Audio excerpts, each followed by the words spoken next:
आप वापस नहीं जा सकते हैं और शुरुआत को नहीं बदल सकते हैं, लेकिन आप जहां हैं वहीं से शुरू कर सकते हैं और अंत को अवश्य बदल सकते हैं।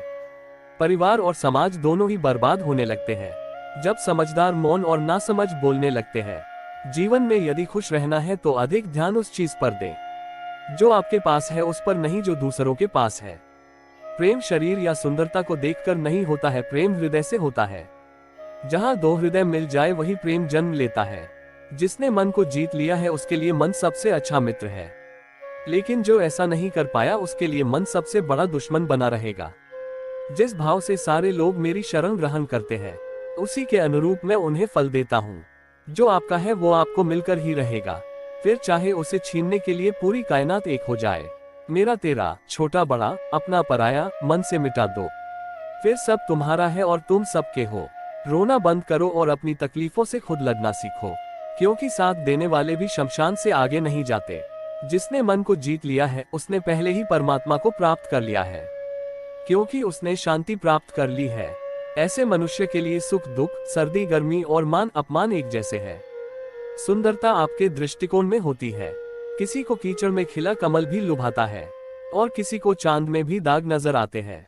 जब परिवार के सदस्य अप्रिय लगने लगे और परायपने लगने लगे तो समझ लीजिए विनाश का समय आरंभ हो गया है। क्रोध आने पर चिल्लाने के लिए ताकत नहीं चाहिए, मगर क्रोध आने पर चुप रहने के लिए खूब ताकत चाहिए होती है।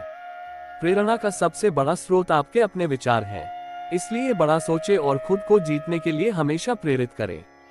मनुष्य जो चाहे बन सकता है, अगर वह विश्वास के साथ इच्छित वस्तु पर लगातार चिंतन करे तो। आप ही अपना मित्र और आप भी अपना शत्रु है, क्योंकि स्वयं का पतन और उद्धार दोनों आप निर्धारित करते हैं। याद रखना, अगर बुरे लोग सिर्फ समझाने से समझ जाते तो बांसुरी बजाने वाला भी कभी महाभारत होने नहीं देता। जो दान कर्तव्य समझकर बिना किसी संकोच के किसी जरूरतमंद व्यक्ति को दिया जाए वह सात्विक माना जाता है। जन्म लेने वाले की मृत्यु निश्चित है और मरने वाले का जन्म निश्चित है, इसलिए जो अटल है, अपरिहार्य है, उसके विषय में तुम्हें शोक नहीं करना चाहिए। नरक के 3 द्वार होते हैं, वासना, क्रोध और लालच। जो हुआ वह अच्छा हुआ, जो हो रहा है वह अच्छा हो रहा है, जो होगा वो भी अच्छा ही होगा। तुम्हारा क्या गया जो तुम रोते हो? तुम क्या लाए थे जो तुमने खो दिया? तुमने क्या पैदा किया था जो नष्ट हो गया? तुमने जो लिया यहीं से लिया, जो दिया यहीं पर दिया। जो आज तुम्हारा है कल किसी और का होगा, क्योंकि परिवर्तन ही संसार का नियम है। प्रत्येक बुद्धिमान व्यक्ति को क्रोध और लोभ त्याग देना चाहिए, क्योंकि इससे आत्मा का पतन होता है।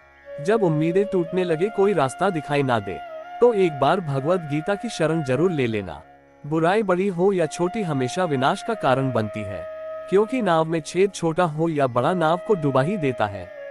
मैं सभी प्राणियों को एक समान रूप से देखता हूँ। मेरे लिए ना कोई कम प्रिय है ना ही ज्यादा, लेकिन जो मनुष्य मेरी प्रेम पूर्वक आराधना करते हैं वो मेरे भीतर रहते हैं और मैं उनके जीवन में आता हूँ। फल की लालसा छोड़कर कर्म करने वाला पुरुष ही अपने जीवन को सफल बनाता है। धरती पर जिस प्रकार मौसम में बदलाव आता है, उसी प्रकार जीवन में भी सुख दुख आता जाता रहता है।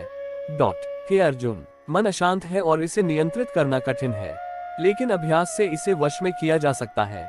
कोई भी इंसान जन्म से नहीं बल्कि अपने कर्मों से महान बनता है। समय से पहले और भाग्य से अधिक कभी किसी को कुछ नहीं मिलता है।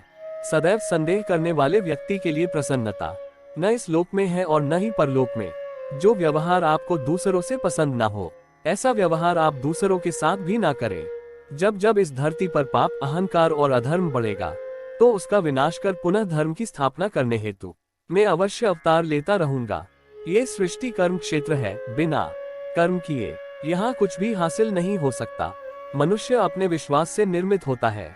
जैसा वह विश्वास करता है वैसा वह बन जाता है। अच्छे कर्म करने के बावजूद भी लोग केवल आपकी बुराइयां ही याद रखेंगे, इसलिए लोग क्या कहते हैं इस पर ध्यान मत दो। तुम अपना कर्म करते रहो। तुम क्यों व्यर्थ में चिंता करते हो? तुम क्यों भयभीत होते हो? कौन तुम्हें मार सकता है? आत्मा न कभी जन्म लेती है और न ही इसे कोई मार सकता है। ये ही जीवन का अंतिम सत्य है। वह व्यक्ति जो सभी इच्छाएं त्याग देता है और मैं और मेरा की लालसा और भावना से मुक्त हो जाता है, उसे अपार शांति की प्राप्ति होती है।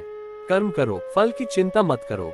जीवन में कुछ भी स्थायी नहीं है, इसलिए स्वयं को अधिक तनावग्रस्त न करें, क्योंकि परिस्थितियां चाहे कितनी भी खराब क्यों न हो, बदलेंगी जरूर। जीवन न तो भविष्य में है न अतीत में, जीवन तो इस क्षण में है। जिस तरह प्रकाश की ज्योति अंधेरे में चमकती है, ठीक उसी प्रकार सत्य भी चमकता है। इसलिए हमेशा सत्य की राह पर चलना चाहिए। इतिहास कहता है कि कल सुख था, विज्ञान कहता है कि कल सुख होगा, लेकिन धर्म कहता है कि अगर मन सच्चा और दिल अच्छा हो तो हर रोज सुख होगा। अपने आप को ईश्वर के प्रति समर्पित कर दो, यही सबसे बड़ा सहारा है। जो कोई भी इस सहारे को पहचान गया है, वह डर, चिंता और दुखों से आजाद रहता है। किसी ने बड़े कमाल की बात कही है कि अपने जीवन को ऊपर वाले को सौंप दो, क्योंकि आप जीवन भर में जो कर सकते हैं उतना तो वो एक पल में कर सकता है। आपके लिए एक छोटी सी कहानी। ये कहानी महाभारत के युद्ध के प्रारंभ होने से पहले युद्ध भूमि को तैयार किया जा रहा था। कुरुक्षेत्र की भूमि को समतल बनाया जा रहा था, पेड़ों को हटाया जा रहा था। उस युद्ध भूमि का मुआयना करने के लिए एक दिन पहले निरीक्षण करने के लिए भगवान श्री कृष्ण और उनके मित्र धनुर्धर अर्जुन पहुंचे। वो मुआयना कर रहे थे, देख रहे थे तैयारी किस तरीके से चल रही है। तभी एक चिड़िया उड़ती उड़ती आई और भगवान श्री कृष्ण के पास आकर के बोली कि भगवान, मुझसे क्या गलती हो गई, मेरी दुनिया आपने उजाड़ दी। यहाँ युद्ध भूमि को तैयार किया जा रहा है, पेड़ों को गिराया जा रहा है। एक हाथी ने आकर के मेरा पेड़ गिरा दिया, मेरा घोंसला उस पर था, वो घोंसला गिर करके जमीन पर आ गया, उसमें नन्हे नन्हे बच्चे हैं, हमारी जान बचा लीजिए भगवान, अब सब कुछ आपके हवाले है। भगवान श्री कृष्ण ने कहा कि मैं इसमें क्या कर सकता हूँ, मैं तुम्हारी मदद नहीं कर सकता, ये तो नियति का पहिया है, समय का पहिया घूमता चला जाता है, इसमें मैं क्या कर सकता हूँ बताओ। वो चिड़िया रुआसी हो करके बोली कि भगवान, मुझे बस एक इजाजत दे दीजिए। भगवान ने कहा कि बोलू, क्या पूछना है, क्या इजाजत चाहिए। तो उस चिड़िया ने कहा कि भगवान, मैं आप पर विश्वास तो कर सकती हूँ ना। भगवान ने हाँ भरी।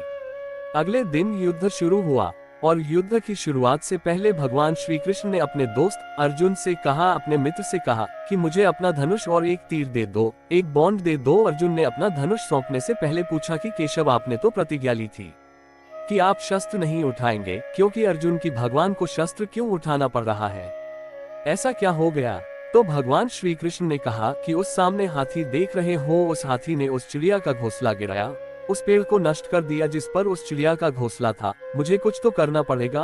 अर्जुन समझ गया, भगवान श्री कृष्ण ने वो धनुष लिया है, एक तीर छोड़ा, लेकिन ये क्या, वो तीर जा करके हाथी को लगा ही नहीं, उसके गले में घंटी लटकी थी, उस पर जाकर के लगा और वो घंटी नीचे जमीन पर गिर गई। अर्जुन हंसने लगा और कहने लगा कि माधव, आपसे नहीं हो पाया, मुझे मौका दीजिए, 1 मिनट में उस हाथी को नष्ट कर दूंगा, खत्म कर दूंगा। भगवान ने कहा कि नहीं नहीं, हो गया, बस इतना काफी था। अर्जुन ने भी ज्यादा सवाल जवाब नहीं किए। 18 दिन तक युद्ध चला और उसके बाद में जब पांडवों की जीत हुई तो एक बार फिर से उस मैदान को साफ किया जा रहा था, क्योंकि काफी युद्ध के बाद में जो नुकसान हुआ था, बहुत सारा सामान गिरा पड़ा था, साफ सफाई चल रही थी। भगवान श्री कृष्ण ने एक बार फिर से अपने दोस्त, अपने मित्र अर्जुन के साथ में उसी भूमिका करने के लिए निकले और अर्जुन से कहा कि एक काम कीजिए, मेरे रथ से उतरिए और जाकर के नीचे वो जो घंटी रखी है उसको हटा दीजिएगा। अर्जुन चौंक गया कि हमने युद्ध जीत लिया है, हम इतने महान बन चुके हैं और यह मुझे एक घंटी उठाने के लिए युद्ध भूमि की साफ सफाई करने के लिए कह रहे हैं। लेकिन जानता था भगवान है, कुछ भी कह सकते हैं। रथ से नीचे उतरा, जाकर के उस घंटी को उठाया, साइड किया और जैसे ही उस घंटी को उठाया वैसे ही उसके नीचे से नन्हे नन्हे बच्चे चिड़िया के फड़फड़ाते हुए उड़ान भर ली, उन्होंने उड़ गए। अर्जुन की आंखें नम हो गईं, उस घंटी के नीचे था वो घोंसला उस चिड़िया का जो मदद मांगने आई थी। 18 दिन के युद्ध में वो चिड़िया और उसके बच्चे सुरक्षित रहे, क्योंकि घंटी वहां पर उनका सुरक्षा कवच बनकर आ चुकी थी। चिड़िया ने शुरुआत में सिर्फ ये कहा था कि क्या भगवान, मैं आप पर विश्वास तो कर सकती हो ना, और भगवान ने हाँ भरी थी। कहानी बहुत छोटी है लेकिन हमें सिखाती है कि दुनिया में हमारे सामने चाहे जो परिस्थिति आ जाए, एक काम कीजिएगा, अपने जीवन को ऊपर वाले को सौंप दीजिएगा, क्योंकि आप जीवन भर में जितना कर सकते हैं उससे कहीं ज्यादा तो वो एक पल में कर सकता है। हमेशा आपसे कहता हूँ कि ऊपर वाले के आशीर्वाद के साथ, अपनी सच्ची मेहनत के साथ और अपनी फैमिली के प्यार के साथ कर दिखाओ कुछ ऐसा कि दुनिया करना चाहे आपके जैसा। अगर आपको ये हमारी वीडियो पसंद आई हो तो हमारे चैनल को सब्सक्राइब करके बेल आइकन जरूर दबाएं, लाइक शेयर कमेंट करना ना भूले और कमेंट में जय श्री कृष्णा जरूर लिखें। राधे राधे।